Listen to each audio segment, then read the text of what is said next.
तो इस वीडियो में हम बात करेंगे स्कॉश कश्मीर के रिलेटेड। जैसा कि आपको पता होगा, आपका जो एग्ज़ाम है वो 1 जून को है एंड यहाँ पे अभी आपके लिए 10 दिन बचे हैं आज से लेकर, यानी 21 मई से लेकर 1 जून तक आपके पास अभी 10 दिन हैं।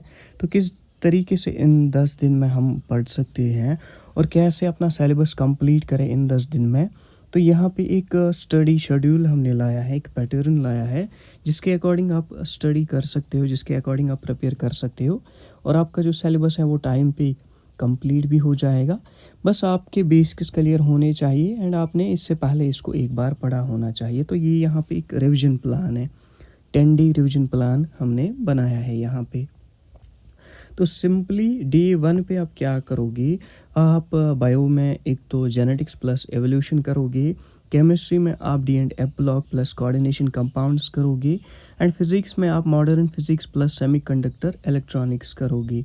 एंड इसी तरीके से डे 2 पे आप क्या करोगे, इकोलॉजी प्लस मॉर्फोलॉजी। इकोलॉजी है क्लास 12th से एंड मॉर्फोलॉजी प्लांट मॉर्फोलॉजी ये आपको क्लास 11th से है। एंड इसके बाद आप जाओगे केमिस्ट्री, तो केमिस्ट्री में आप सोल्यूशन करोगे, साथ में मोल कंसेप्ट, साथ में एटॉमिक स्ट्रक्चर।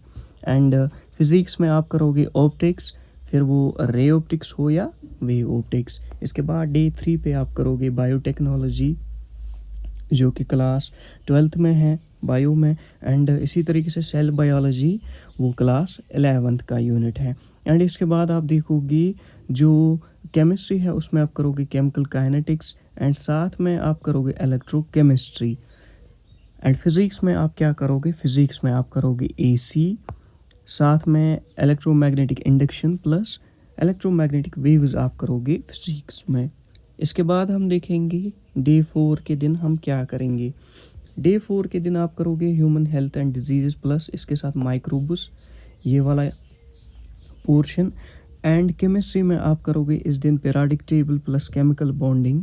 साथ में आप फिज़िक्स में करोगे मैग्नेटिज्म, चाहे फिर वो इसके साथ अर्थ मैग्नेटिज्म एक छोटा सा चैप्टर आता है वो भी करोगे।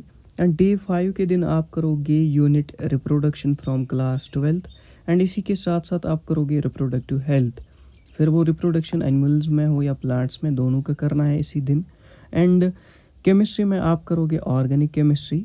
ऑर्गेनिक केमिस्ट्री में आप करोगे basics like IUPAC naming, isomerism, electronic species like carbocation, carbanion, उनका नेचर, इलेक्ट्रॉनिक बिहेवियर। इसी के साथ आप इस दिन करोगे फिजिक्स में करंट, इलेक्ट्रिसिटी। एंड इसके बाद डे 6 पे आप करोगे ह्यूमन फिजियोलॉजी एंड साथ में आप करोगे हाइड्रोकार्बन्स, चाहे उसमें फिर बेंजीन भी आता है वो भी करना है। एंड इसके साथ आप करोगे फिजिक्स में इलेक्ट्रोस्टैटिक्स। एंड अगर आपको इस दिन टाइम कुछ बचा तो आप पिछले वाले टॉपिक्स में से कुछ रिवाइज भी कर सकते हो। एंड डे 7 के दिन आप करोगे प्लांट फिजियोलॉजी बायो में। एंड इसी तरीके से aldehydes, ketones plus carboxylic acid chemistry में।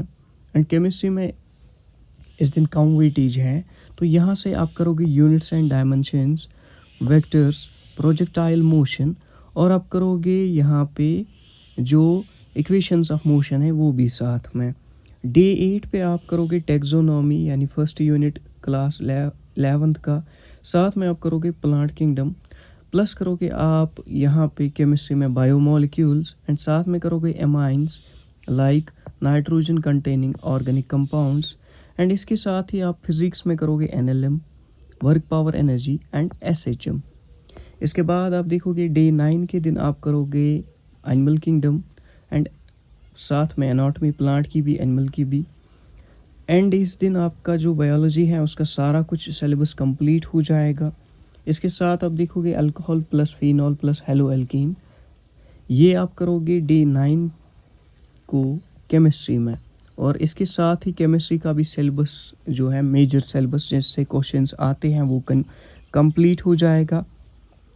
एंड यहाँ से आप करोगे ग्रेविटेशन फिजिक्स में, रोटेशनल मैकेनिक्स फिजिक्स में, और इसके साथ ही फिजिक्स का भी जो मेजर सिलेबस है जहाँ से क्वेश्चन आते हैं वो कंप्लीट हो जाएगा। एंड डे 10 के दिन आप क्या करोगे, सारी बायोलॉजी रिवाइज करोगी, प्लस आप 12th पोर्शन इसमें रिवाइज करोगे जो जहाँ पे आपको लगे कि आपको कोई प्रॉब्लम रही है। इसी तरीके से आप फिज़िक्स में भी वो पोर्शन रिवाइज़ करोगे जहाँ पे आपको लगेगा कि आपको कोई प्रॉब्लम रही है। और ये था 10 डेज़ का प्लान, और इस प्लान के अकॉर्डिंग आपका जो सिलेबस है वो कंप्लीट 10 दिन में कंप्लीट हो जाएगा। एंड आपकी जो रिवीजन है उसको एक अलग टच मिल जाएगा, एंड आपकी जो प्रिपरेशन है वो थोड़ा एडवांस्ड हो जाएगी, एंड आपको कुछ पॉइंट्स यहाँ पे इस स्ट्रेटजी से इंक्रीज़ हो सकते हैं। तो अगर आपको ये ठीक लगा तो आप फॉलो कर सकते हो, नहीं तो आपकी जो मर्ज़ी, आप उसके अकॉर्डिंग भी कर सकते हो, बट पढ़ना ज़रूरी है इन 10 दिन।